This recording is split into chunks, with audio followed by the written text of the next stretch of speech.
नमस्कार दोस्तों, स्वागत है एक बार फिर से आप सबका आपके अपने YouTube चैनल योर सेंटर में।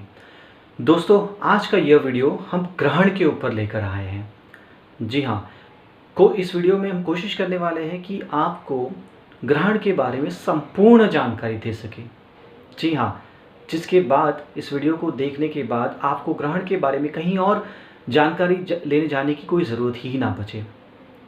इस वीडियो में हम इस सदी के आगे आने वाले इस सदी के सारे ग्रहणों की जानकारी भी देने वाले हैं, सूर्य ग्रहण भी, चंद्र ग्रहण भी। जुड़े रहिएगा दोस्तों आपके अपने YouTube चैनल योर सेंटर से। चैनल को सब्सक्राइब अवश्य कर दीजिएगा और साथ ही साथ बेल आइकन को प्रेस करना ना भूलें ताकि आपको हमारे लेटेस्ट वीडियोस की नोटिफिकेशन समय से मिलती रहे। दोस्तों, अगर शास्त्रोक्त बात करूं, आगे खगोलीय बात भी समझाऊंगा, लेकिन शुरू करते हैं शास्त्रों की बात से। तो आप सभी वैसे तो जानकार है, अवगत है समुद्र मंथन की कहानी से, उस चर्चा से, उस वाक्या से।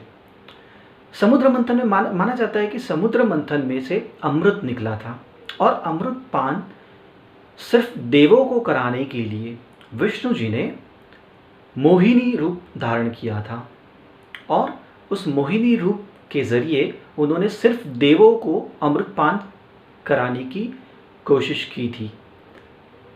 लेकिन इस बात की जानकारी स्वरभानु नामक एक राक्षस को चल गई थी और वह भी छल के साथ देवों की हरोल में, उनकी लाइन में बैठ गए थे और मोहिनी स्वरूपी विष्णु जी को पता नहीं चला था।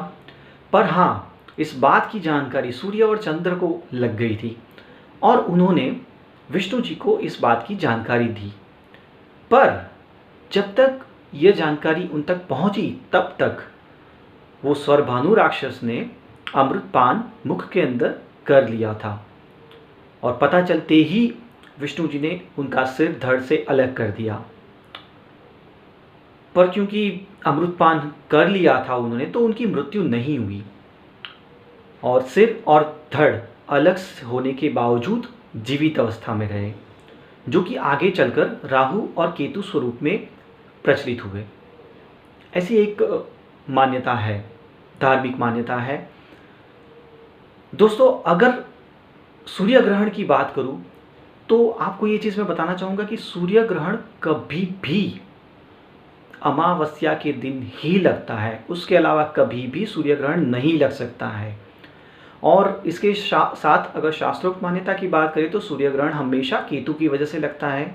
खगोलीय बात मैं आगे चलकर बताऊंगा। और चंद्र ग्रहण की बात अगर करें तो वह सिर्फ और सिर्फ पूर्णिमा की रात्रि को ही लग सकता है, उसके अलावा चंद्र ग्रहण नहीं लग सकता है। और धर्म की बात से कहे अगर दोस्तों, तो चंद्र ग्रहण राहु की वजह से लगता है। जी हाँ दोस्तों, इसके साथ मैं बताना चाहूँगा दोस्तों कि संपूर्ण सूर्य ग्रहण जब कभी भी लगता है तो ज़्यादा से ज़्यादा पृथ्वी के सिर्फ 250 किलोमीटर तक ही देखा जा सकता है। संपूर्ण सूर्य ग्रहण, आंशिक की मैं बात नहीं कर रहा हूँ। संपूर्ण सूर्य ग्रहण जब कभी भी लगता है तो पृथ्वी के 250 किलोमीटर से ज़्यादा क्षेत्र में नहीं देखा जा सकता। चंद्र ग्रहण डेफिनेटली देखा जा सकता है, उसकी अवधि एवं क्षेत्र बड़े होते हैं। अवधि से बात याद आई दोस्तों, सूर्य ग्रहण की अवधि ज़्यादा से ज़्यादा जब कभी भी पूर्ण सूर्य ग्रहण होता है, मैं उसकी बात कर रहा हूँ, आंशिक की बात नहीं कर रहा हूँ, मैं खग्रास ग्रहण की बात नहीं कर रहा हूँ, मैं पूर्ण ग्रहण की बात कर रहा हूँ। जब कभी भी पूर्ण सूर्य ग्रहण लगता है दोस्तों, तो वह ज़्यादा से ज़्यादा 7 से 11 मिनट से ज़्यादा नहीं लग सकता है। संपूर्ण सूर्य ग्रहण जब कभी भी लगता है दोस्तों, तो 11 मिनट से ऊपर नहीं लग सकता है, 250 किलोमीटर से ज़्यादा के क्षेत्र में भी नहीं लग सकता है। दोस्तों, आपको कभी भी छींक आती हो, आपने ये बात नोटिस की है या नहीं मुझे नहीं पता, पर जब कभी भी आपको छींक आती है आपकी आंखें बंद हो जाती है। कोशिश करना आंखें खुली रखने की, नहीं रहेगी। वजह, छींक आते वक्त आपके हृदय की गति कुछ पल के लिए, कुछ क्षण के लिए रुक जाती है। जी हाँ दोस्तों, हृदय रुक जाता है, अर्थात जीवन रुक जाता है। इसीलिए हम छींक आते वक्त भगवान का नाम लेते हैं। अंग्रेजी में गॉड ब्लेस यू भी कहा जाता है कई जगहों पे। वजह सिर्फ यही है कि उस वक्त जीवन थम गया होता है। वैसे ही दोस्तों, पृथ्वी का एकमात्र ऊर्जा का स्रोत सूर्य है और साथ में चंद्र भी है डेफिनेटली। तो जब कभी भी इस पे ग्रहण लगता है तो पृथ्वी पे उस ऊर्जा के स्रोत में रुकावट आ जाती है, यानी कि जीवन में रुकावट आती है। जी बिल्कुल। और इसी वजह से धर्म के अनुसार अगर बात करें तो सूर्य ग्रहण या फिर चंद्र ग्रहण देखना अशुभ बताया गया है, उसका आनंद उठाना अशुभ बताया गया है और उस पल के लिए, उस क्षण के लिए भगवान का नाम लेना उचित बताया गया है, मंत्र जप करना उचित बताया गया है। और वैसे तो विज्ञान भी मानता ही है, जैसे छींक आने पर अंग्रेजी में गॉड ब्लेस यू बोलते हैं, तो वैसे ही ग्रहण लगने पर जब पृथ्वी को ऊर्जा का स्रोत मिलने में रुकावट आती है तब गॉड ब्लेस यू बोलना ज़रूरी है, भगवान का नाम लेना ज़रूरी है। दोस्तों, अगर आगे बात करूं खगोल शास्त्र के मुताबिक, दोस्तों खगोल शास्त्र की दृष्टि से देखें तो हर 18 वर्ष एवं 18 दिन की समयावधि में तकरीबन कुल 41 सूर्य ग्रहण तथा 29 चंद्र ग्रहण होते हैं और साथ ही प्रत्येक ग्रहण हर 18 वर्ष एवं 11 दिन बीतने पर पुनः होता है। और यह बात तो विज्ञान भी स्वीकारता है कि ग्रहण एक वैसा समय है जब ब्रह्मांड में अनेकों विलक्षण एवं अद्भुत घटनाएं घटित होती है। अतः विज्ञानियों के लिए ये रहस्यमय एवं रोचक पल होता है। ग्रहण कैसे लगता है?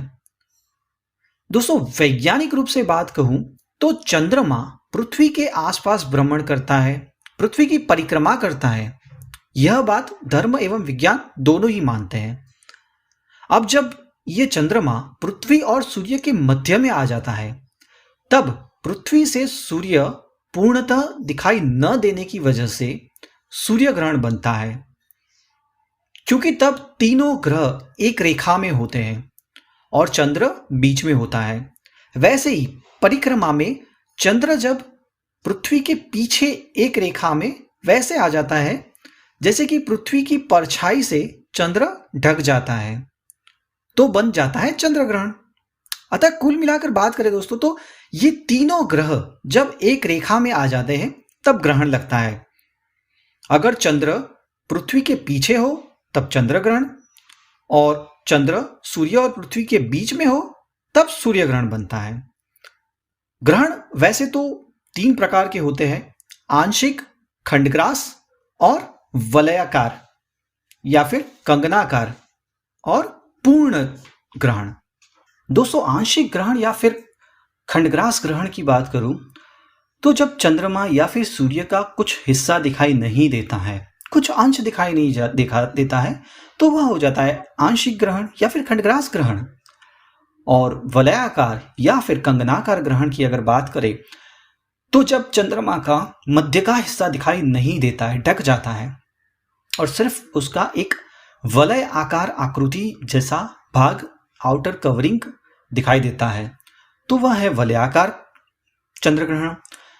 और वैसे ही जब सूर्य का बाहर का हिस्सा ही दिखाई देता है, मध्य का हिस्सा दिखाई नहीं देता है, तो एक प्रकाशमय कंगन, एक चमकता हुआ कंगन जैसा आकृति बनता हुआ ग्रहण बनता है, जिसे कंगनाकार ग्रहण कहते हैं, कंगनाकार सूर्य ग्रहण कहते हैं। और पूर्ण ग्रहण तो आप वैसे ही समझदार है दोस्तों, जब संपूर्ण चंद्रमा या फिर संपूर्ण सूर्य दिखाई नहीं देता है तो वह है पूर्ण ग्रहण। दोस्तों, वैसे तो माना जाता है कि महर्षि अत्रि मुनि ग्रहण के बारे में सबसे पहले बताने वाले प्रथम आचार्य रहे थे। ग्रहण के बारे में सबसे पहला ज्ञान देने वाले महर्षि अत्रि मुनि माने गए हैं, प्रथम आचार्य। आइए दोस्तों जानते हैं इस सदी में आने वाले ग्रहणों के बारे में। और साथ ही ध्यान रखना दोस्तों कि शास्त्रों में ग्रहण के दौरान जमीन की खुदाई, किसी भी वस्तु की कटाई, नींद, आहार, मैथुन या फिर समागम, सिलाई काम, मल मूत्र आदि कार्य भी वर्जित बताए गए हैं।